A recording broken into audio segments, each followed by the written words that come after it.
اب جو 10 صورتیں رہ گئی ہیں ان میں سے اکثر کا تعلق سیرت النبی سے صلی اللہ علیہ وسلم، اور اس میں سب سے پہلے جو ہے عرب کا وہ جو ماحول اس وقت کا تھا جس میں کہ حضور پیدا ہوئے ہیں، آپ کی ولادت باسعادت ہوئی ہے، اور اس کے کچھ واقعات کی طرف اور ان کا جو معاشی اس وقت کا معاملہ تھا خاص طور پر قریش کا، اس کی طرف اشارہ ہے۔ حضور کی ولادت ہوئی ہے عام الفیل میں، جس سال کہ آیا تھا ابرہا یمن سے فوج لے کر، اور وہ بیت اللہ کو گرانا چاہتا تھا۔ اس کا ایک لمبا تاریخی پس منظر ہے، عیسائی تھا وہ، اس نے کلیسا بنایا تھا، وہ چاہتا تھا جیسے لوگ جو ہے آتے ہیں بیت اللہ میں حج کرنے کے لیے ہجوم ہوتا ہے، ایسے ہی کلیسا میں آئے، وہاں کوئی آیا نہیں، بلکہ کوئی عرب نے جا کر شرارت بھی کی، وہیں جا کر وہ رفع حاجت کرایا اندر۔ اس پر جو غصہ اسے چڑھا، اس نے کہا کہ اب ان کا جو ہے یہ بیت اللہ میں ڈھاؤں گا۔ وہ فوج لے کر آیا ہے جس میں ہاتھی بھی تھے، اسی لیے وہ اصحاب الفیل کہلاتے ہیں۔ لیکن اللہ تعالیٰ نے اپنے اس گھر کی حفاظت فرمائی معجزانہ طریق پر، چھوٹے چھوٹے پرندے بھیجے ہیں جو سمندر کی طرف سے غول کے غول آئے، اور ان کے چونچوں میں اور ان کے پنجوں میں چھوٹے چھوٹے کنکر تھے، لیکن وہ کنکر جب وہ اوپر سے آ رہا ہے تو وہ گولی کا کام کرتا ہے، اس کی جو ویلوسٹی ہے اور مومنٹم جو بنتا ہے اس کا اوپر سے گرنے کی وجہ سے، تو اس نے گولیوں کا کام کیا اور پوری فوج جو ہے تہس نہس ہو گئی۔ الم تر کیف فعل ربک باصحاب الفیل، کیا تم نے دیکھا نہیں کیا حسر کیا تمہارے رب نے ان ہاتھی والوں کا؟ الم یجعل کیدہم فی تضلیل، کیا اس نے ان کی تمام تدبیروں کو اور جو داؤ انہوں نے لگایا تھا بیکار اور غیر مؤثر نہیں کر دیا؟ وارسل علیہم طیرا ابابیل، اور ان پر بھیج دیے جھنڈ کے جھنڈ اڑتے ہوئے جانوروں کے، پرندوں کے، ترمیہم بحجارۃ من سجیل، جو ان کو رمی کرتے تھے۔ یہ رمی کی یادگار در حقیقت اسی کی ہے جو حج میں جا کے کی جاتی، ترمیہم رمی، وہ ان کو مارتے تھے بحجارۃ من سجیل، کنکریاں، وہی کنکریاں، سنگ گل، یہ معرب ہے فارسی سے، وہ چھوٹی کنکریاں جو ریت کی بنی ہوتی ہیں۔ کہیں اگر صحرا میں ہلکی سی بارش ہو جائے تو ایک ایک قطرے کے ساتھ تھوڑی سی جو وہ جس کا ریت مل جائے گی، پھر اس پر دھوپ پڑی اور وہ پک گئے، وہ کنکریاں کہلاتی ہے سنگ گل، مٹی کی کا بنا ہوا پتھر، وہ کنکریاں ہیں تو جو ماری گئی ہے۔ فجعلہم کعصف معقول، پھر انہوں نے کر دیا انہیں ایسا جیسے کہ بھس جو کہ کھایا گیا ہو، جانوروں کے آگے آپ نے چارہ ڈالا وہ کھا لیا، بھس کو تو کچھ پڑا رہ جاتا ادھر ادھر، اس طرح کا کر دیا، اس کا نام و نشان مٹا دیا۔ اور یہ سن ہے جس میں کہ حضور کی پیدائش ہوئی ہے۔ بعض لوگوں کا بعض روایات سے معلوم ہوتا ہے کہ 50 دن بعد، اور بعض کا کہنا یہ کہ نہیں عین اسی دن ولادت ہوئی ہے حضور کی صلی اللہ علیہ وسلم۔ تو یہ ایک اہم واقعہ تھا سیرت النبی کے، گویا کہ آپ کے عین ولادت سے گویا جو متصل ہے۔ مشرق و مغرب سب اللہ کے ہیں، جدھر بھی تم رخ کرو گے وہ اللہ کا رخ۔ یہ ایک تمہید ہو گئی تھی۔ اس کے بعد ایسے وہاں جا کر عجیب سا محسوس ہوتا ہے کہ یہاں تو کچھ سیاق و سباق تو تھا نہیں، یہ آیت کس حوالے سے آئی ہے؟ اصل میں اس بحث کے لیے تمہید وہاں سے شروع کر کے بات چھوڑ دی گئی، اور پھر 2 رکوع آگے جو ہے وہ یہ آیت آ گئی کہ اگر ابھی کوئی ریزیڈول ایفیکٹ باقی ہے تو اب ان سے کہا جا رہا ہے سخن شناس نہیں دل برا خطائی جاست۔ لوگوں تم بات نہیں سمجھتے، سخن شناس نہیں ہو اے میرے محبوب، دل برا، سخن شناس نہیں دل برا خطائی جا، خطا یہاں ہے۔ تم جسے اصل نیکی سمجھ بیٹھے ہو، ریچول، ظاہری شکل، وہ اصل نیکی نہیں ہے، وہ کل نیکی نہیں ہے۔ نیکی تو اصل میں ایک روح ہے جو پورے وجود میں سرایت کرتی ہے، ایک بالکل مختلف انسان وجود میں لاتی ہے، ایک پورا مختلف کردار وجود میں لاتی ہے۔ نیکی تو حقیقت میں وہ ہے، جیسے کہ ہمیں معلوم ہے نماز کا ایک ظاہر ہے، فقہ اس سے بحث کرے گی، لیکن اصل نماز آپ کو اللہ کی حضوری کا شرف حاصل ہوا، کچھ حضور قلب میسر آیا، کوئی خشوع و خضوع ہوا، کوئی اللہ کے ساتھ مخاطبت اور مکالمے کی صورت پیدا ہوئی؟ کیا تم نے جب سجدہ کیا تو محسوس کیا کہ تم نے اپنے رب کے قدموں پر اپنا سر رکھ دیا؟ اگر یہ نہیں ہے تو ٹھیک ہے، فقہی نماز ادا ہو گئی، اصل نماز تو ادا نہیں، نماز کی روح تو تم نے نہیں پائی۔ تو ہر شے کا ایک ظاہر ہے اور ایک اس کی روح ہے، باطنی روح۔ ہم اپنی مجبوری سے ظاہری ہی بات کو دیکھ سکتے ہیں، روح تو ہماری نگاہوں کے سامنے ہے نہیں، جس کا نتیجہ یہ نکلتا ہے کہ صرف ظاہر ہی ظاہر رہ جاتا ہے، روح کی طرف توجہ ہی نہیں۔ اور یہی سب سے بڑا الزام، سب سے بڑی تنقید حضرت مسیح کی تھی یہودیوں پر۔ تم مچھر چھانتے ہو اور سموچے اونٹ نکل جاتے ہیں۔ ظاہری معاملات میں، فقہی معاملات میں بحثیں ہو رہی ہیں، مفصل بحثیں ہو رہی ہیں، اور کفر کے فتوے لگ رہے ہیں، تم نے اگر یہ کر دیا تو یہ ہو گیا، اور سموچے اونٹ نکل رہے ہو۔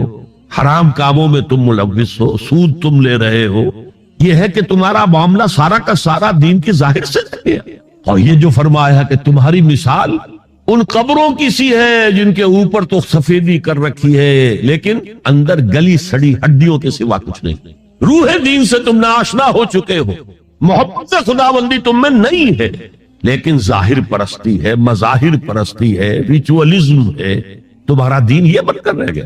آج ہمارے ہاں بھی صورتحال مختلف نہیں ہے، میں عرض کر چکا ہوں۔ سب سے بڑا طبقہ ہمارے ہاں ظاہر بات ہے کہ جو ہمارے علماء کے زیر اثر ہے اور وہ فقہاء ہیں، اور فقیہ کا کام ہی ہے کہ وہ ظاہر سے بحث کرے، باطن سے تو بحث نہیں کر سکتا، لہٰذا ریچولز ہی ریچولز رہ گئے ہیں، حقیقی روح ہر شے کی ختم ہو چکی، رہ گئی رسم اذاں روح بلالی نہ رہی، اور فلسفہ رہ گیا تلقین غزالی نہ رہی، نماز و روزہ و قربانی و حج یہ سب باقی ہے، تو باقی نہیں۔ اب آئیے اس پر غور کیجئے، جو میں نے عرض کیا تھا لیس البر، اب زبر اور پیش میں زمین و آسمان کا فرق ہو جاتا ہے۔ لیس البر ہوتا جیسا کہ ہے سورہ بقرہ میں آگے جا کر، لیس البر ان تأتوا البیوت من ظہورہا، ان کے ہاں یہ قاعدہ تھا یا ایک رواج ہو گیا تھا کہ اگر احرام باندھ کر گھر سے نکل آئے اور اب کسی ضرورت سے گھر جانا پڑا، دروازے سے نہیں داخل ہوں گے، ایک دفعہ احرام باندھ کے نکل آئے، اب کیسے جائیں واپس؟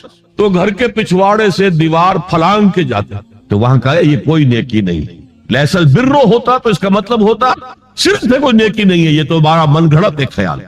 لیس البر یہ خبر ہے جسے مقدم کیا گیا، اور اس کا مفہوم اب ہو گیا حسر کا، کل نیکی یہ نہیں ہے، یعنی نیکی کا ظاہر بھی ضروری ہے۔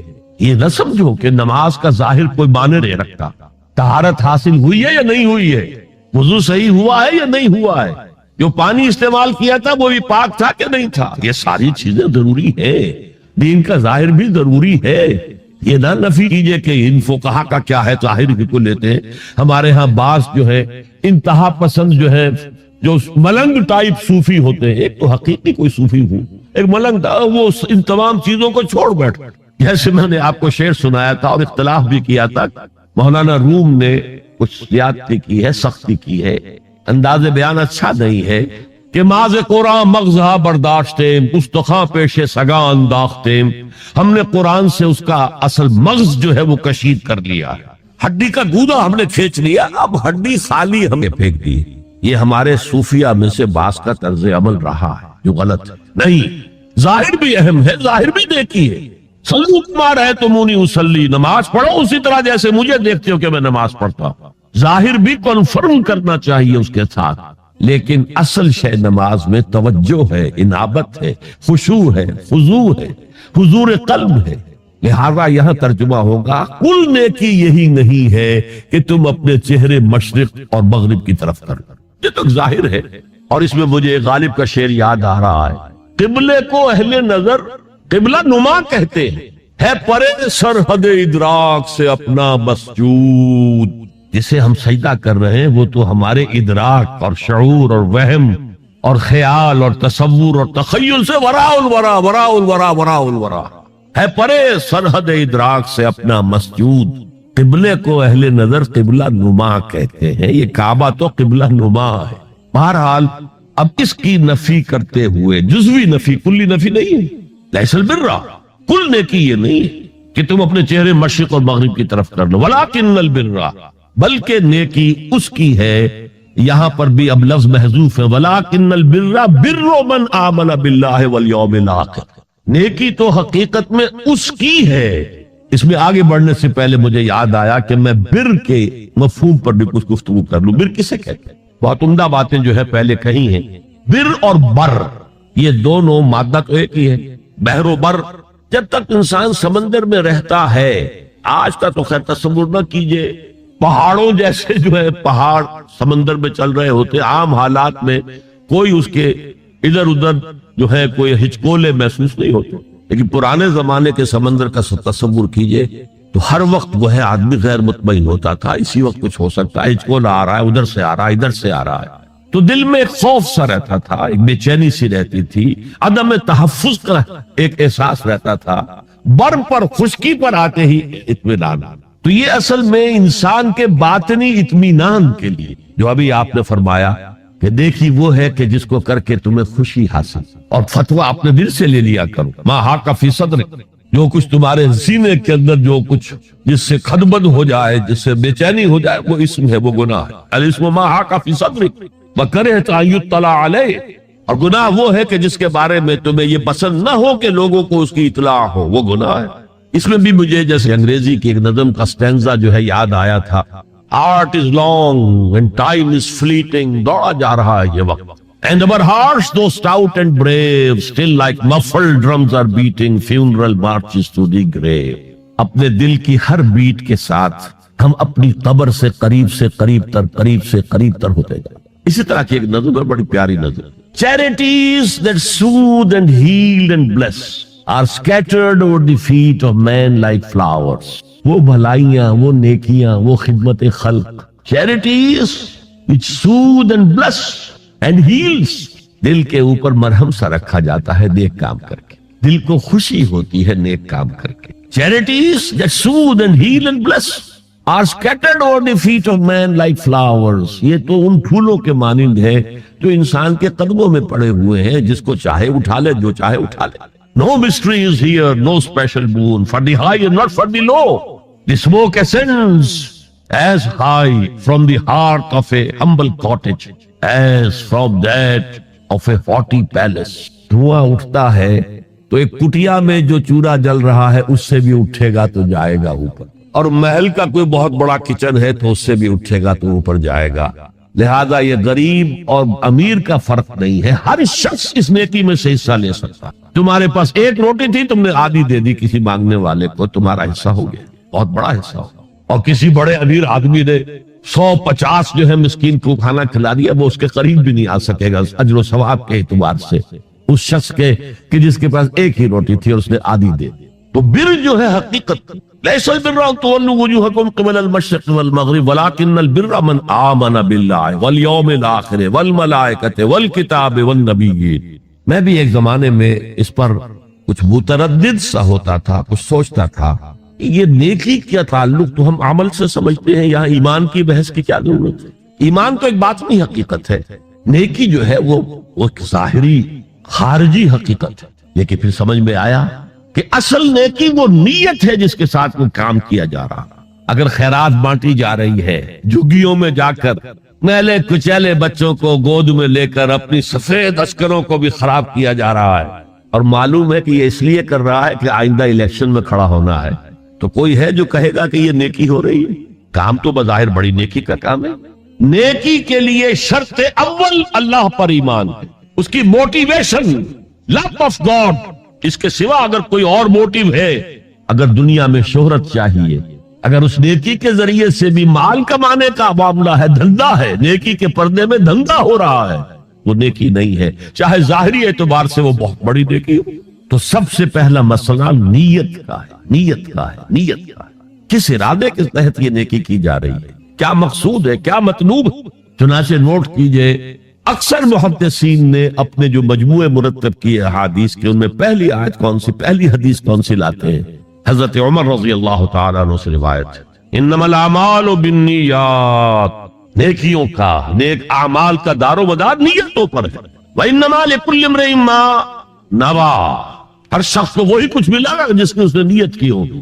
فمن كانت ہجرتہ الی اللہ ورسولہ فہجرتہ الی اللہ ورسولہ، جو کوئی ہجرت کر رہا ہے، مکے میں گھر بار چھوڑ کر جا رہا ہے، اپنے وطن کو ترک کر کے جا رہا ہے مدینے کی طرف، صرف اللہ اور رسول کے لیے، اس کی ہجرت اللہ اور اس کے رسول کے لیے۔ ومن كانت ہجرتہ للدنیا یصیبها، اور اگر اس شخص کی ہجرت دنیا کے لیے ہے کہ اس کو حاصل کر، مثلا میں دیتا ہوں مثال، ایک مسلمان تھا، اس کا کوئی کاروبار تھا، اس کے خریدار مسلمان ہی تھے، وہ جا رہے، اب کیا کرے گا، مشرکوں نے سو تو اس کا سامان نہیں لینا، اب وہ بھی چلے جا رہے ہیں۔ یہ اللہ کو معلوم ہے کہ اس کے ہجرت کا اصل سبب کیا ہے، ہم نہیں طے کر سکتے، لیکن اللہ کے ہاں جو کھاتا کھلا ہوا ہے اس کی یہ ہجرت جو ہے اللہ اور اس کے رسول کے لیے شمار نہیں۔ وَمَنْ كَانَتْ هِجْرَتُهُ لِلدُّنْيَا يُصِيبَهَا أَوْ امْرَأَةٍ يَنكِحُهَا، یا کسی عورت کے لیے ہو کہ اس سے نکاح کرے، کسی خاتون سے وہ شادی کا خواہش مند تھا، وہ خاتون ہجرت کر کے مدینے چلی گئی، اب یہ بھی باندھے کچے دھاگے سے بندھے ہوئے چلے جا رہے ہیں، تو یہ تو در حقیقت اس عورت کے کھاتے میں ہجرت جائے گی، اللہ اور اس کے رسول کے ہجرت میں نہیں۔ تو اصل شے یہ ہے نیکی کا وہ کام جس کا ظاہر بھی نیکی کا ہو اور باطن بھی ہو، یہ موٹیویشن صرف اللہ کی رضا ہو، اللہ کی محبت اور اللہ کی رضا کا حصول، یہ ہے پازیٹیو موٹیو۔ ایک نیگیٹو سائیڈ بھی ہے، سب لوگ ذہنی اعتبار سے اتنے بلند نہیں ہوتے کہ اللہ کی محبت وہی اصل محرک بن جائے۔ یہی وجہ ہے کہ حضور نے اس کو صلی اللہ علیہ وسلم کمال ایمان سے تعبیر کیا ہے، من احب للہ وابغض للہ وعطا للہ ومنع للہ فقد استکمل الایمان۔ جس نے کسی سے محبت کی تو اللہ کے لیے کی، کسی سے نفرت اور بغض رکھا تو اللہ کے لیے رکھا کہ اللہ کو اس سے نفرت کرنا پسند، اور کسی کو کچھ دیا تو اللہ کو خوش کرنے کے لیے، اور کسی سے کچھ چیز روکی تو صرف اس لیے کہ اللہ کو اس کا روکنا پسند ہے، تو اس شخص نے اپنے ایمان کی تکمیل کر لی۔ اگر اس کا موٹیو خالص ہو گیا ہے اللہ کی محبت اور اللہ کی رضا کا حصول، تو اصل میں نیکی ہے، ورنہ چاہے بظاہر کتنی ہی بڑی نیکی نظر آئے وہ نیکی نہیں۔ لیکن جو لوگ اس حد تک نہ پہنچ پائے ہوں استکمال ایمان تک، تکمیل ایمان تک، تو ان کے لیے ایک اور موٹیو بھی ہے، والیوم الآخر، قیامت کا دن، جزا و سزا کا یقین، اللہ کا خوف، آخرت کے محاسبے کا خوف۔ خوف بھی ایک بہت بڑا موٹیو ہے، بہت بڑی موٹیویٹنگ فورس۔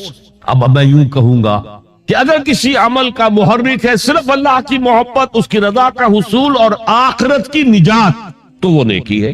اگر یہ نہیں ہے، کوئی وطن پرست ہے، وطن کی محبت کی وجہ سے کوئی نیک کام کر رہا ہے، اس کا وہ کام وطن پرستی کے کھاتے میں جائے گا، خدا پرستی کے کھاتے میں نہیں جائے گا۔ کوئی قوم پرست ہے، اپنے قوم کی محبت میں کچھ کر رہا ہے، تو اس کا وہ نیک کام قوم پرستی کے کھاتے میں جمع ہوگا، خدا کی پرستش کے لیے دے۔ یہ ہے موٹیو کا فرق، اور یہ ہے موٹیو کی اہمیت، اور اس کا تعلق ہے ایمان باللہ اور ایمان بالآخرہ۔ ایک حدیث میں حضور نے فرمایا کہ قیامت کے دن سب سے پہلے 3 اشخاص کا معاملہ پیش ہوگا۔ ایک وہ تھا کہ جو اللہ کی راہ میں جنگ کرتا ہوا مارا گیا تھا، دنیا میں شہید سمجھا جا رہا تھا۔ ایک وہ تھا جسے اللہ نے علم بہت دیا تھا، اس نے علم کو پھیلایا خوب پھیلایا۔ اور ایک وہ جس کے پاس جس کو اللہ نے بہت دولت دی تھی، اس نے دولت جو ہے نیکی کے کاموں میں، بلائی کے کاموں میں، غربا، یتاما، مساکین کے لیے خرچ کیا۔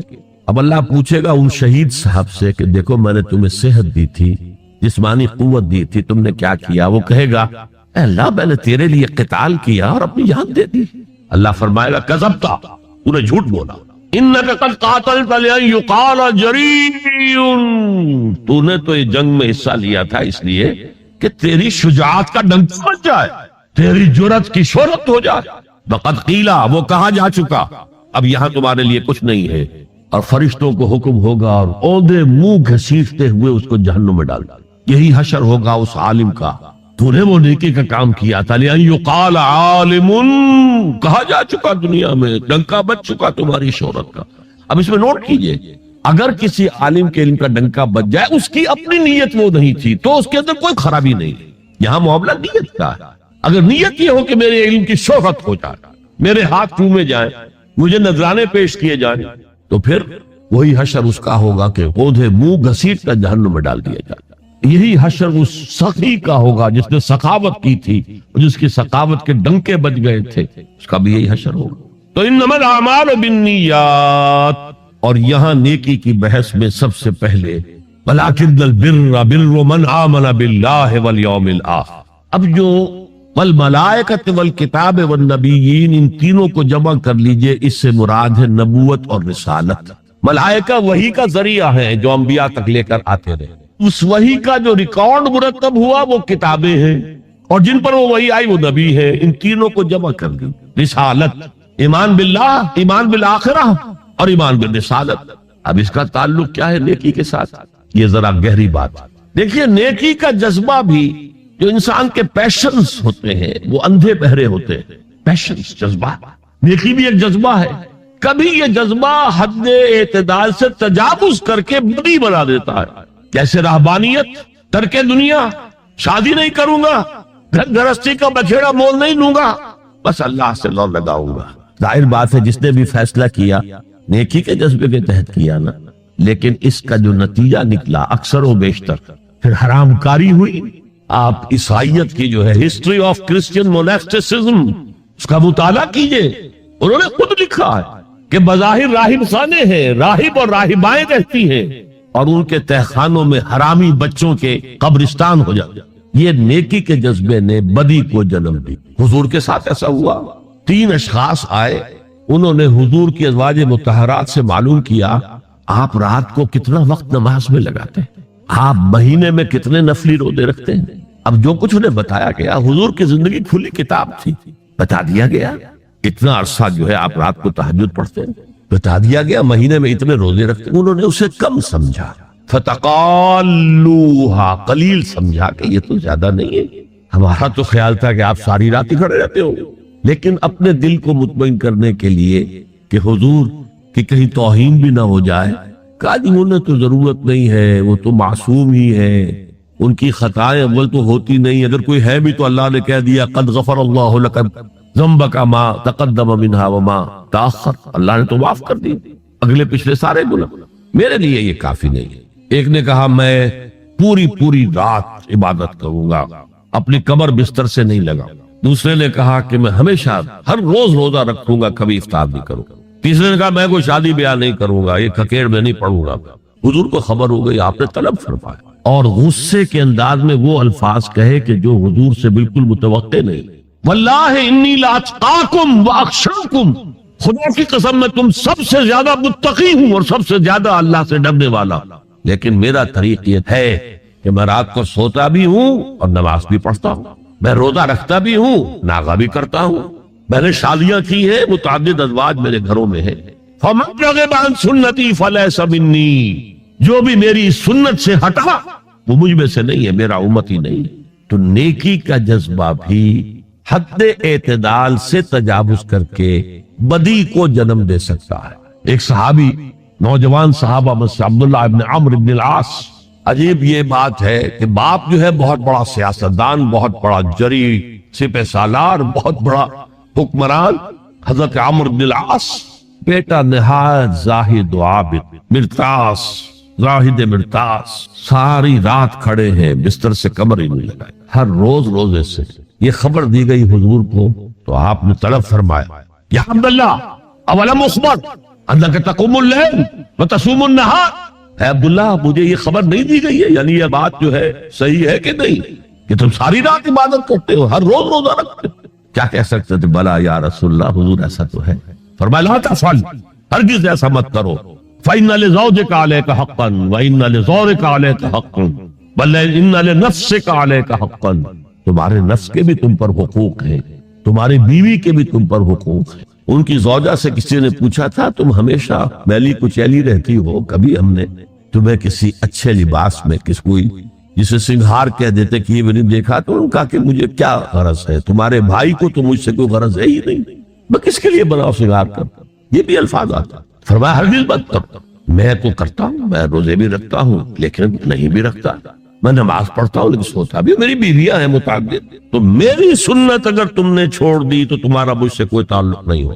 اس کا مطلب کیا ہوا؟ تو سمپ نیکی کا ایک ماڈل بھی سامنے رہنا چاہیے جس میں توازن ہو، اعتدال.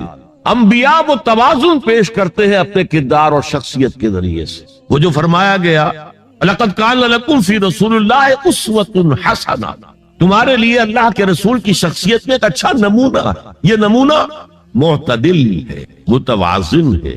حضرت عائشہ فرماتی ہیں حضور ہمارے مابین تشریف فرما ہوتے تھے، پیار اور محبت کی باتیں بھی ہوتی تھی. حضور ہمارے ہاں کے جو ذرا زیادہ دیندار، جنہیں زیادہ مسالہ لگ جاتا ہے، وہ کرخت مزاج کے گھروں میں بھی معلوم ہوا داخل کیا ہوا قیامت آ گئی ہے. تو اس طرح کا نہیں تھا معاملہ، اپنی بیویوں کی دل جوئی، ان سے محبت اور پیار کی باتیں.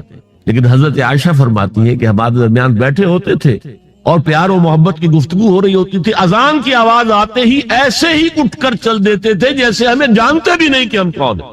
یہ توازن پیدا کرو، ترک دنیا نہیں، دنیا میں رہو اور پھر وہ کردار پیش کرو جو محمد نے پیش کیا صلی اللہ علیہ وسلم اور آپ کے صحابہ نے پیش کی. دنیا میں رہتے ہوئے ترک دنیا اس معنی میں دنیا مقصود نہ بن جائے، مطلوب نہ بن جائے. لا مقصود الا اللہ، لا مطلوب الا اللہ، لا محبوب الا اللہ۔ تو یہ ہے اس نیکی کی بحث میں ایمان بالرسالت کا معاملہ۔ اب آگے چلتے ہیں، وآت المال علی حبہ، اور دیتا ہے وہ اپنا مال، یا دیا اس نے اپنا مال اس مال کی محبت کے باوجود، علی الرغم۔ جن حضرات نے ترجمہ کیا ہے کہ اللہ کی محبت کی وجہ سے ہی اللہ کی محبت میں وہ مال دیتے ہیں، یہ غلط ہے۔ جو بحث ہو چکی ہے، موٹیویشن تو ان کی درست ہو گئی، ایمان باللہ، ایمان بالآخرہ سے، اب آگے اس کے تکرار کی ضرورت نہیں ہے۔ اور عربی میں کسی کی محبت میں کوئی شے آئے تو فی یا لام آئے، علی آتا ہے مخالفت کے لیے، علی الرغم۔ مال محبوب ہے، کس کو نہیں؟ زین للناس حب الشہوات من النساء والبنین والقناطر المقنطرۃ من الذهب والفضة والخیل المسومۃ والانعام والحرث۔ انسان کی سرشت کو اللہ سے زیادہ جاننے والا کون ہے؟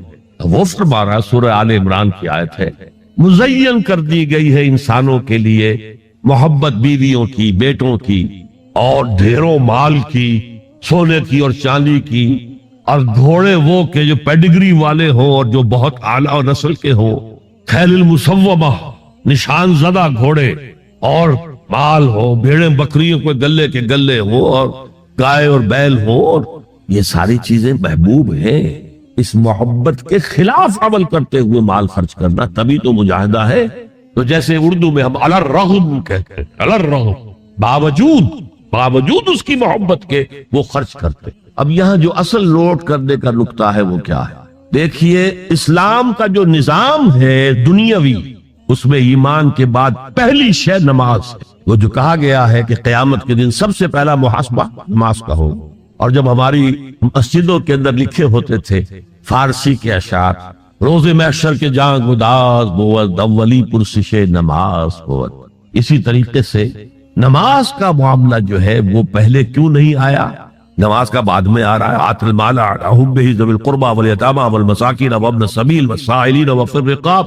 کتنا دور لے گئے، واقام الصلاۃ وآتى الزکاۃ۔ یہ ہے ترتیب کے اعتبار سے جو میں نے عرض کیا تھا۔ یہاں عنوان کیا ہے؟ یہاں نیکی کی حقیقت عنوان ہے، اس کی روح ایمان ہے، اور اس کا ظاہر اس میں سب سے پہلے انسانی ہمدردی، اور اس ہمدردی کی بنا پر وہ مال جو بہت محبوب ہے خرچ کرنا۔ درد دل کے واسطے پیدا کیا انسان کو، ورنہ طاعت کے لیے کچھ کم نہ تھے کروبیاں۔ اگر یہ نہیں ہے تو کچھ نہیں۔ حضور نے فرمایا من یحب الرفق فقد حرم الخیر کلہ، جو شخص دل کی نرمی سے محروم ہو گیا وہ کل کے کل خیر سے محروم ہو گیا۔ کسی کو دکھ میں دیکھو اور اس پوزیشن میں ہو کہ تم اس کا کوئی مداوع کر سکو اور نہ کرو، پھر تم چاہے مفسر ہو، محدث ہو، نیک نہیں۔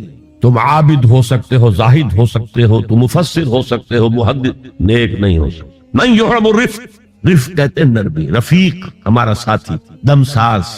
ظاہر بات ہے آپ کو دکھ ہوگا، آپ کے رفیق جو ہے اس کے اپنے دل میں محسوس کرے گا آپ کے درد کو۔ ہم درد کسے کہتے ہیں؟ ہم درد، ان کا درد مشترک، ہم عصر ایک زمانے کے لوگ، ہم جماعت ایک جماعت میں پڑھنے والے، ہم درد۔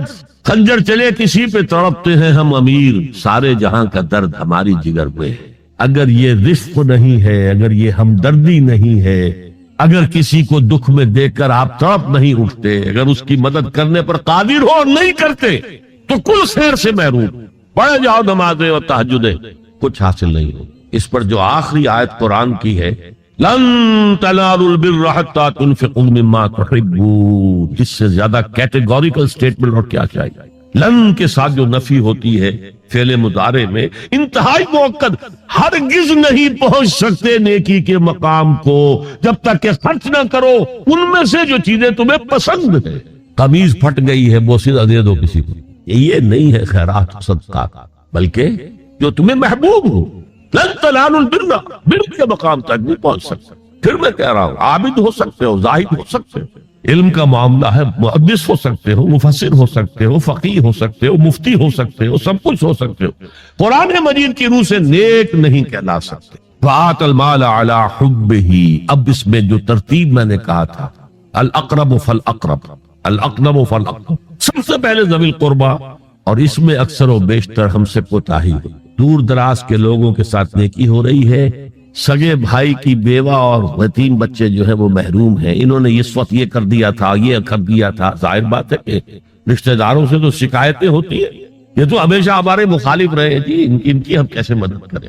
اگر تو اللہ کے لیے دینا ہے تو پیسہ کون کا؟ من اعطى للہ وابغض للہ واعطى للہ ومنع للہ، اللہ کے لیے دیا ہے اگر تو اپنے اس نفس کے جو انتقام کا جذبہ ہے اس کو کچلو، اور جس کا سب سے پہلا حق ہے اس کو پہنچاؤ، حق بحقدار رسید، ذوی القربى والیتامى، جو بے سہارا رہ گئے، باپ کا سایہ نہ رہا، والمساکین، مساکین کسے کہتے ہیں؟ مسکنت کہتے ہیں کم ہمتی۔ آپ کو معلوم ہے آج کل ایک مرض کہلاتا ہے نیورستھینیا، آدمی دیکھنے میں ہٹا کٹا ہے، صحت مند ہے، لیکن اندر سے اس کی کوئی ہمت ایسے جواب دے گئی ہے کچھ کر ہی نہیں سکتا، وہ ہے مسکین۔ اسی لیے جو فرمایا گیا یہودیوں کے لیے ضربت علیہم الذلۃ والمسکنہ، ذلت کے معنی بھی کمزوری، اور مسکنت کم ہمتی، ہمت ختم ہو گئی۔ تو جو اپنے پاؤں پر نہیں کھڑا رہ سکتا اس وجہ سے کہ اس میں وہ ہمت کم ہو گئی ہے، وہ بھی مستحق ہے۔ وابن السبیل، اور مسافر۔ پرانے زمانے میں آپ کو معلوم ہے نہ سرائیں تھیں، نہ کچھ اور تھا، نہ ہوٹل تھے، پھر اگر کہیں راستے میں چوری ہو گئی، ڈاکہ پڑ گیا، تو آدمی جو ہے گھر میں خود ہے، کفیل ہے، اچھا ہے۔ اس وقت کی حالت ایسی ہو گئی۔ ہمارے ہاں بیگرز نے اسی کو ایک بہت بڑا بہانہ بنایا ہوا، جی میں آیا تھا وہاں سے یہاں سے اور میری جیب کٹ گئی، سب کچھ چلا گیا، اب مجھے واپس جانے کے لیے کرایہ چاہیے۔ اکثر و بیشتر جھوٹے کیسز ہوتے ہیں۔ اگر آپ کسی کو پکڑ لیں اور ساتھ لے کر کہیں تحقیق کراؤ تو وہ بھاگ جائے گا، پھر نہیں آئے گا اس مسجد سے۔ لیکن یہ کہ ابن السبیل یہ بھی ایک کھاتا ہے۔ وسائلین، یہ ذرا تفصیل طلب معاملہ ہے۔ اسلام کی تعلیم بڑی متوازن، ایک طرف سوال کی مذمت ہے، مت اپنا دستے سوال دراز کرو کسی کے سامنے۔ جو شخص ہاتھ پھیلاتا ہے مانگنے کے لیے، وہ اپنی عزت نفس کو ہتھیلی پر رکھ کر آپ کے سامنے پیش کرتا ہے، اور آپ ٹھوکر مار دیتے ہیں اس کی عزت نفس۔ مانگو اللہ سے، اللہ کسی کے دل میں ڈالے تمہاری ضرورت پوری کر سکتا ہے، بغیر اس کے کہ تم کسی کے سامنے دستے سوال دراز کرو۔ تو سخت مسمت ہے، اور خاص طور پر بیگری جو ایک انسٹیٹیوشن بن گیا ہے، ایک پیشہ بن گیا ہے، وہ تو اسلام کی تعلیمات کے منافی ہے۔ اور جس طرح کی ہم خیرات بانٹتے ہیں، 5 روپے کا نوٹ دے رہے ہیں مانگنے والوں کو مسجدوں کے باہر، سمجھ رہے ہیں ہم نے حاتم طائی کی خبر کو لات مار دی، حالانکہ حقیقت میں آپ انسٹیٹیوشن آف بیگری کو سپورٹ کر رہے ہیں۔ کسی ایک کو لے لو، آؤ چلو مجھے اپنا گھر دکھاؤ، مجھے بتاؤ تم واقعی اس قابل ہو یا نہیں ہو، اور پھر اس کی مدد کریں، لمسم کریں۔ پھر وہ 5 روپے نہیں، ایسی دیں کہ وہ کچھ اپنے پاؤں پر کھڑا ہو سکے۔ میں نے 1 روپیہ نہیں کہا، آج دیکھیں 1 روپیہ تو اب کوئی شے نہیں رہی، لیکن یہ کہ 5 روپے کا نوٹ بھی آپ نے تقسیم کرنے شروع کر دیے، یہ کیا ہے؟ وَالسَّائِلِينَ وَفِي الرِّقَابِ، لیکن دوسری طرف سائل کو جھڑکنا نہیں ہے۔ اما السائل فلا تنہر، جھڑکو نہیں۔ اچھا بھائی نہیں، معاف کرو، میرے پاس اس وقت آپ کی مدد کے لیے کچھ نہیں ہے، میں کچھ نہیں کر سکتا۔ تو ان دونوں کے درمیان اصل میں معاملہ ہونا چاہیے، بلکہ یہاں تک بھی فرمایا سائل کو ضرور دو، چاہے وہ گھوڑے پر سوار ہو کر تمہارے دروازے پہ آیا، کیا پتا اس کی واقعی الجھن کیا ہے۔ تو سوال کی مذمت اور سائل کو جھڑکنے کی ممانعت، حتی الامکان خالی ہاتھ نہ لوٹاؤ، اس نے اپنی عزت نفس اپنی ہتھیلی پر رکھ کر تمہاری سامنے پیش کر دیا، اسے ٹھوکر نہ پا۔ لیکن جیسا کہ میں نے عرض کیا، یہ انسٹیٹیوشن آف بیگری جو ہے یہ ایک علیحدہ شے ہے، بالکل اس کا اس سے کوئی تعلق نہ سمجھے۔ وَفِي الرِّقَابِ، رقاب جمع ہے رقبہ، گردن۔ فَكُّ رَقَبَةٍ أَوْ إِطْعَامٌ فِي يَوْمٍ ذِي مَسْغَبَةٍ يَتِيمًا ذَا مَقْرَبَةٍ أَوْ مِسْكِينًا ذَا مَتْرَبَةٍ۔ فَكُّ رَقَبَةٍ، کسی کی گردن چھڑا دینا۔ اس وقت سب سے بڑی اپلیکیشن اس کی تھی غلاموں کو، کنیزوں کو اپنے پیسے سے خرید کر آزاد کرتے، بہت بڑی نیکی، بہت بڑی نیکی۔ اور حضرت ابو بکر رضی اللہ تعالیٰ عنہ کے دفتر فضائل میں سب سے اونچا کام یہ کہ جن غلاموں کو اور جن کنیزوں کو ستایا جا رہا تھا، their owners, their masters، ان کے آقا کو حق حاصل تھا، جو چاہے کریں ان کے ساتھ، قتل کر دے، کوئی پوچھنے والا نہیں ہے۔ میں پہلے بھی عرض کر چکا ہوں، میری ملکیت ہے، جیسے میری بکری میری ملکیت ہے، میں نے اس کو ذبح کیا، گوشت کھا لیا، تم کون ہوتے ہو پوچھنے والے؟ میرا غلام تھا، میں نے قتل کر دیا، تم کون ہو پوچھنے والے؟ ان کو حضرت ابو بکر نے خرید کر آزاد کیا اور منہ مانگے دام دیے۔ حضرت بلال کے لیے امیہ ابن خلف نے اتنی بڑی رقم مانگی، حضرت ابو بکر نے کہا ٹھیک ہے لو۔ باپ نے کہا بھی، ابو قحافہ نے، ابو بکر کو کوئی غلام خریدنا ہی تھا تو کوئی طاقتور آدمی جو کام آ سکے کہیں، اس کو خریدنا چاہیے۔ انہیں کیا پتا ابو بکر کس لیے خرید رہا اور کس کے لیے خرید رہا۔ آج کے دور میں اس کی اپلیکیشن ہوگی، کوئی شخص جو ہے اگر قرض میں اس طرح جکڑا جائے کہ کہ لاکھ ہاتھ پاؤں مارے نکل نہیں سکتا، اس کو کوئی لمپ سم مدد دے کر اس قابل کیا جائے کہ وہ پھر اپنے پاؤں پر کھڑا ہو جائے. یہ نہیں کہ اسے آپ ہر مہینے کچھ رقم دیتے رہے مینٹیننس کے لیے، نہیں، اس سے تو وہ اسی پوزیشن میں رہے گا. یہ بعض مائنورٹی کمیونٹیز کے اندر یہ معاملہ موجود ہے. کوئی بھائی اگر گر گیا ہے کاروبار میں تو اس کی پھر ایسی مدد کی جائے کہ وہ پھر آپ کی صف میں آ کر کھڑا ہو جائے. Respectable members of your community وہ اس شکل میں پہنچ جائے. یہ بھی فک و رقبۃ اس کی ذیل میں آج کل آئے. اب اس کے بعد آیا وَأَقَامَ الصَّلَاةَ وَآتَى الزَّكَاةَ. یہ دو کیا ہیں؟ یہ عبادات کی شکل میں دو ستون ہیں جو ان دو چیزوں کو سپورٹ کرتے ہیں جو اب تک بیان ہوئی. ایمان کو تازہ رکھنے کے لیے نماز قائم کرو. ہر نماز ایمان کی تجدید ہے. اقیم الصلاۃ لذکری، نماز قائم کرو میری یاد کے لیے. اپنا عہد اللہ کے ساتھ تازہ کرو. ایاک نعبد و ایاک نستعین، اے اللہ ہم تیری ہی بندگی کرتے ہیں اور کرتے رہیں گے، تجھ ہی سے مدد مانگتے ہیں اور مانگتے رہیں گے. اپنے اس عہد بندگی کو تازہ کرو، ایمان کو تازہ کرو. الحمدللہ رب العالمین الرحمن الرحیم، ایمان باللہ تازہ ہوا نا. مالک یوم الدین، ایمان بالآخرہ تازہ ہو گیا. یہ ہے ایمان کو قائم رکھنے کے لیے، نیکی کی اس روح کو برقرار رکھنے کے لیے اللہ تعالی کی طرف سے یہ ستون ہے. الصلاۃ عماد الدین، دین کا ستون ہے یہ نماز. اس بحث میں اس کا مقصد کیا ہے وہ میں نے بیان کر دیا. بعد میں کیوں آ رہا ہے؟ لیکن اصل شے ہے ایمان، اور ایمان کو سپورٹ کرنے والا ستون ہے نماز. عملی نیکی میں اصل شے ہے ہمدردی، ہمدردی میں مال خرچ کرنا، اور اس کے لیے ستون ہے زکوٰۃ. کم سے کم یہ 2.5% تو نکالو، بوتل کا کارک تو کھل جائے، پھر اور بھی دو اور بھی دو اور بھی دو. یہ تو obligatory ہے، یہ تو فرض ہے، یہ تو لازم ہے. لیکن مقصد کیا ہے؟ اس کو جو سمجھ لیا بس یہی زکوٰۃ ہی ہمارے ذمے میں ہے، وہ بڑے مغالطے میں. حضور نے فرمایا صلی اللہ علیہ وسلم ان فی المال حقا سوى الزکوٰۃ. اے مسلمانوں یہ نہ سمجھنا کہ بس زکوٰۃ ادا کر دی تو تمہارے مال کا سارا حق ادا ہو گیا. ان فی المال حقا سوى الزکوٰۃ، تمہارے اموال میں حق ہے اللہ کا زکوٰۃ کے علاوہ بھی. اور پھر آپ نے یہ آیت پڑھی وَآتَى الْمَالَ عَلَى حُبِّهِ ذَوِي الْقُرْبَى وَالْيَتَامَى وَالْمَسَاكِينَ وَابْنَ السَّبِيلِ وَالسَّائِلِينَ وَفِي الرِّقَابِ وَأَقَامَ الصَّلَاةَ وَآتَى الزَّكَاةَ. یہاں آتا زکوٰۃ تو ہے ہی ہے، اس سے پہلے جو آ رہا ہے یہ سرپلس ہے، اس سے آگے کی بات ہے، یہ ایڈیشنل ہے. اسی لیے جب انفقوا انفقوا انفقوا انفقوا انفقوا کی جو تکرار ہوتی ہے قرآن مجید میں، تو ایک جگہ پھر سوال کیا صحابہ نے کتنا خرچ کریں؟ فرمایا قل العفو، کہہ تو جو بھی ضرورت سے زائد دے ڈالو. Don't accumulate, don't retain any thing. ایک بات آپ سے کہوں آپ کچھ چونک جائیں گے. حضور نے کبھی زکوٰۃ دی، کبھی نصاب کے بقدر پیسہ آپ کے پاس جمع ہوا کہ آپ پر زکوٰۃ واجب ہوتی؟ کیسی عجیب بات ہے. ارکان دین میں سے ایک رکن سرے سے غائب. کبھی آپ نے مال رکھا ہے؟ حضور کا اسوہ ہم جانتے ہیں، مسواک کر لی ہے، پائچے جو ہے ٹخنے سے اوپر کر لیے ہیں، یہ اسوہ ہے. ہاں ہے، یہ بھی ہے، ٹھیک ہے، سنت ہے. اسوہ تو یہ ہے. اور صرف آپ کا نہیں، جنہیں ہم کہتے فقراء صحابہ، ابو ہریرہ، ابو ذر، سلمان فارسی، علی رضی اللہ تعالی عنہ اجمعین، یہ فقراء صحابہ میں سے کبھی کچھ نہیں رکھا اپنے پاس. میں نے بتایا تھا آپ کو شاید کہ حضرت علی کی جب شادی ہو رہی تھی حضرت فاطمہ سے کوئی مکان تھا ہی نہیں، کہاں لے کے جائے. ایک انصاری نے ایک ہجرہ دیا ہے اپنے مکان کا، اس میں حضرت فاطمہ ودا ہو. He didn't have any home. ابو ذر وہ تو دوسری انتہا کو چلے گئے تھے.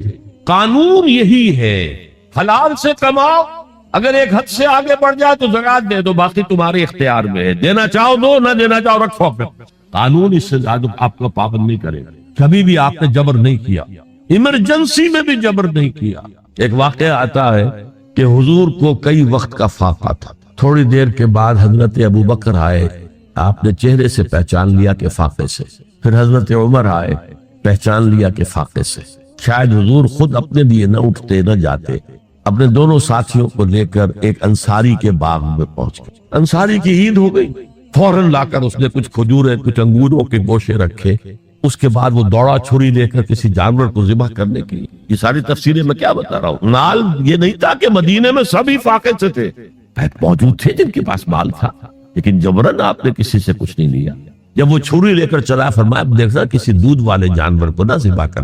بہرحال کچھ دیر کے بعد وہ گوشت پکا کر لایا، روٹیاں رکھی، اس کے بعد حضور نے ایک روٹی پر چند بوٹیاں رکھ کر کہا یہ عائشہ کو دے آؤ، اسے بھی کئی وقت کا فاقہ ہے۔ اور پھر حضرت عمر کی طرف رخ کر کے کہا عمر یہ ہیں وہ نعمتیں جس کا حساب دینا پڑے گا اللہ کے، فَأَمَّا بِنِعْمَةِ رَبِّكَ فَحَدِّثْ، اور یہ جو فرمایا گیا الْهَاكُمُ التَّكَاثُرُ میں نعمتوں کا حساب لیا جائے، وَلَا تُسْأَلُنَّ يَوْمَئِذٍ عَنِ النَّعِيمِ، فرمایا یہ نعمتیں، یہ ہے اصل میں انفاق کا معاملہ آپ کے اس پر چھوڑ دیا گیا ہے۔ جتنا بھی آپ میں جذبہ ہے، جتنا بھی آخرت کا یقین ہے، اتنا ہی آپ پسند کریں گے کہ آخرت کے بینک میں جمع کرائیں، یہاں کے بینکوں میں کیوں جمع کریں؟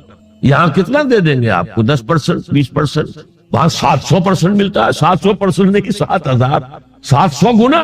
Why to keep it in these banks؟ حضرت مسیح کا جو پہاڑی کا باز بہت مشہور ہے، سرمن آف دا ماؤنٹ، بڑے پیارے الفاظ ہیں۔ میں آپ سے اپنا تاثر عرض کیے بغیر نہیں رہ سکتا۔ جہاں تک مواعظ کا تعلق ہے، جو حضرت مسیح کے مواعظ آئے ہیں ان سے اونچے وعظ کوئی ممکن نہیں۔ اسی میں یہ جملہ بھی ہے، دیکھو اپنا مال زمین پر جمع نہ کرو، جہاں چوری بھی ہوتی ہے ڈاکہ بھی پڑتا ہے، کیڑا بھی خراب کرتا ہے۔ آسمان پر جمع کرو جہاں نہ چوری کا اندیشہ، نہ ڈاکے کا خوف، نہ کیڑا خراب کر سکے۔ اس لیے کہ میں تم سے سچ کہتا ہوں کہ جہاں تمہارا مال ہوگا وہی تمہارا دل ہوگا۔ مال یہاں ہوگا تو دل اٹکا ہوا ہوگا، اور فرشتے اس طرح گھسیٹ کر کھینچیں گے آپ کی جان کو جیسے کہ سیخ پر سے کباب کھینچا جاتا۔ اور اگر دل وہاں لگا ہوا ہے جس کے لاکھوں کروڑوں ڈالر سوئس بینکس میں جمع ہے، اسے کہا جائے نکل جاؤ پاکستان سے، اسے کوئی تکلیف ہوگی؟ نکل جاؤ فلاں ملک سے، ملک بدل کرتے تمہیں کیا تکلیف؟ میرے بینک کے اندر پیسے ہیں۔ البتہ جس کا باہر کچھ نہ ہو اسے اگر یہ دی جائے سزا تو اس کی تو جان پر بن جائے گی۔ تو یہ ہے انفاق کا معاملہ۔ اس میں یہ دو جو ہے، ایک قانونی سطح ہے، قانونی سطح یہ کہ حلال ذریعہ حرام نہ ہو، سود نہ ہو، جوا نہ ہو، فحاشی کو ذریعہ نہ بنایا جائے، منشیات کو ذریعہ نہ بنایا جائے کمائی کا، اور جو بھی آپ کے پاس ہے آپ نصاب کی سطح کے اوپر آ گئے تو 2.5% زکوٰۃ دے دو۔ قانون اس سے آگے آپ سے مطالبہ نہیں کرے گا، اگرچہ فقہاء نے یہ فتویٰ دیا ہے کہ اگر کسی وقت جو فقراء ہیں ان کی ضرورت زکوٰۃ سے پوری نہ ہو سکے تو اس وقت کا امام، اس وقت کا خلیفہ وہ زبردستی بھی امراء کے مال میں سے مزید دے سکتا ہے زکوٰۃ کے علاوہ۔ لیکن کمال یہ ہے محمد رسول اللہ صلی اللہ علیہ وسلم کا کہ نہایت جان اصل تحریک جو تھی، انقلابی تحریک، اس میں بھی کبھی آپ نے جبر سے کام نہیں، یہ آپ کے چوائس پر ہے۔ البتہ ایک معیار مقرر کر دیا، جیسے حضرت ابو بکر غزوہ تبوک کے موقع پر سب کچھ لے آئے تھے گھر میں جھاڑو پھینک کر۔ عام حالات میں یہ نہیں، ایک شخص آئے صحابی انصاری، میں اپنا سب کچھ اللہ کی راہ میں دینا چاہتا ہوں، فرمایا نہیں، تم چاہتے ہو کہ اپنے ورثاء کو غریب اور فقیر بنا کر جاؤ؟ اس نے کہا اچھا میں آدھا جدا ہی، آدھا بھی بہت ہے۔ فرمایا تہائی دیتا ہوں، فرمایا ہاں تہائی کافی ہے، وَالثُلُثُ کثیر، اور ثلث بھی بہت ہے۔ اور یہی قانون ہے وراثت کا، آپ ثلث سے زیادہ، 1/3 سے زیادہ کی وصیت نہیں کر سکتے۔ 2/3 مال جو ہے کم سے کم وہ صرف قانون وراثت کے مطابق تقسیم، اور کسی وارث کے لیے وصیت نہیں کر سکتے۔ ایک بیٹے کو اس کا حصہ بھی مل جائے اور پھر مزید جو ہے وصیت نہیں، وارث کے لیے لا وصیت لوارث۔ تو یہ ہے زکوٰۃ، در حقیقت اس جذبہ انفاق کو سپورٹ دینے والی شے۔ کم سے کم یہ تو دو، بوتل کا کارک کھل جائے گا تو مزید بھی نکل آئے گا اس میں۔ وَآتَ الْمَالَ عَلَىٰ حُبِّهِ ذَوِي الْقُرْبَىٰ وَالْيَتَامَىٰ وَالْمَسَاكِينَ وَابْنَ السَّبِيلِ وَالسَّائِلِينَ وَفِي الرِّقَابِ وَأَقَامَ الصَّلَاةَ وَآتَى الزَّكَاةَ وَالْمُوفُونَ بِعَهْدِهِمْ إِذَا عَاهَدُوا، اور وفا کرنے والے، پورا کرنے والے اپنے عہد کے جبکہ وہ آپس میں معاہدہ کر لیں۔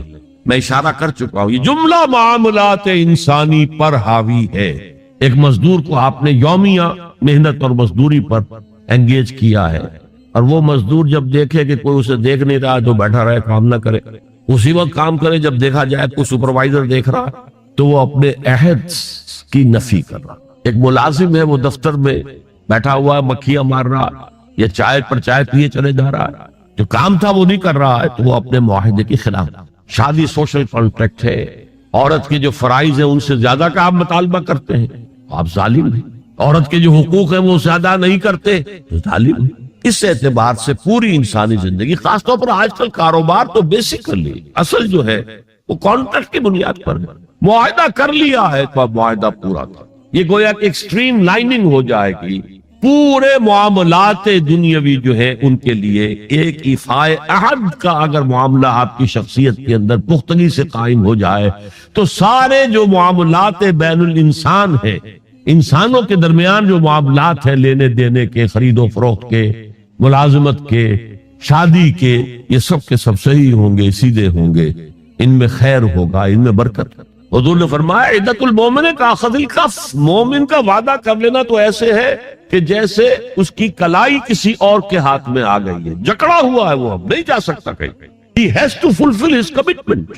اور کس قدر کیٹیگوریکل سٹیٹمنٹ ہے جو میں نے کل بھی آپ کو سنایا تھا، حضرت انس کی حدیث رضی اللہ تعالی عنہ جو کہتے ہیں قلما خطبنا رسول اللہ صلی اللہ علیہ وسلم الا قال، شاذ ہی کبھی ہوا ہوگا کہ حضور نے ہمیں کوئی خطبہ ارشاد فرمایا ہو اور اس میں یہ الفاظ نہ کہے ہوں، لا ایمان لمن لا امانت لہ ولا دین لمن لا عقد لہ، جس شخص میں امانت داری کا بس نہیں، اس کا کوئی ایمان نہیں، اور جس شخص کے اندر ایفائے عہد کا مادہ نہیں، اس کا کوئی دین نہیں۔ دین تو نام ہے ایک بہت بڑے کانٹریکٹ کا، ایاک نعبد و ایاک نستعین، اے اللہ تیری ہی بندگی کرتے ہیں اور کریں گے۔